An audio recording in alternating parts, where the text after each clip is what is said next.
The Trump administration is unlikely to stop with Venezuela. Trump and the people around him seem to be quickly spiraling into the next invasion. Marco Rubio was asked on Meet the Press, what about Cuba?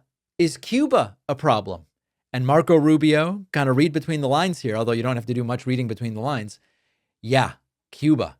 That could be next. Is the Cuban government the Trump administration's next target, Mr. Secretary? Very quickly. Well, the Cuban government is a huge problem. Yeah, the Cuban government is a huge problem. First of all, so is that a yes? Cuba, but I don't think people fully appreciate.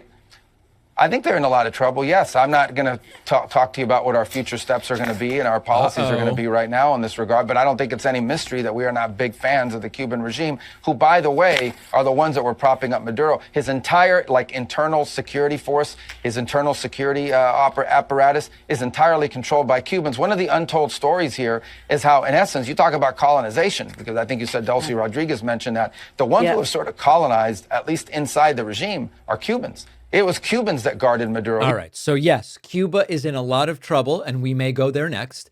And Marco Rubio, during the press conference over the weekend with Donald Trump announcing what took place with Maduro, also talking about Cuba. Hilariously, he describes Cuba in a way that makes it sound like the United States. A disaster. It's run by incompetent, senile men, and in some cases, not senile, but incompetent nonetheless. They have... Really is sounding quite a bit like the United States, I have to tell you. Aside from it sounding like he's describing Donald Trump, they're making it pretty clear what the plan is. And Lindsey Graham, just hours ago on Air Force One, saying, Cuba, you'd better watch out. Could have done it. And as to this commander-in-chief, he did something people talked about doing. You just wait for Cuba. Cuba is a communist dictatorship that's killed priests and nuns. They've preyed on their own people.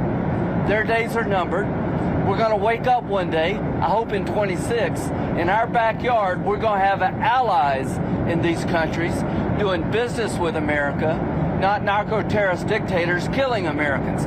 This is a big frigging day. And everybody in the world is thinking differently than they were just a few days ago because of what you did.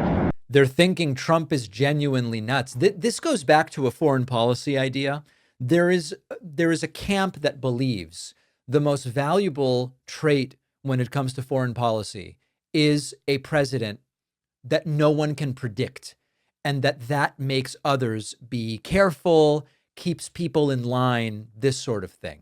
But there's another side to that coin, which is a president that nobody can predict means a president we don't trust to do anything with.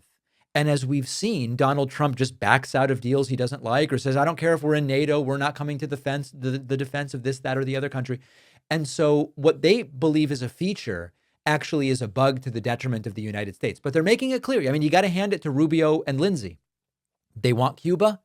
Maybe they want Colombia as well. Now, on the bonus show today, we will talk about, after all the oil talk, what's going on with oil prices. Might surprise you. There is a shift in Republican strategy pointing towards 2028, where maybe Don Jr. is being thought of as the heir apparent to Trump rather than J.D. Vance. We will discuss that. And finally, it appears as though Tim Walz is going to be dropping out of the gubernatorial race in Minnesota after the fraud pseudo scandal, and Senator Amy Klobuchar is considering a run. All of those stories and more on today's bonus show. Sign up at joinpakman.com. Get the Obama shirt that I'm wearing. I realize my mic is kind of blocking it. And a bunch of other cool stuff at store.davidpakman.com. And remember that we are pushing to 4 million YouTube subscribers. Hit that subscribe button if you're running on YouTube, watching on YouTube. We're going to get to that number sooner or later, folks, if I have anything to do with it. See you on the bonus show.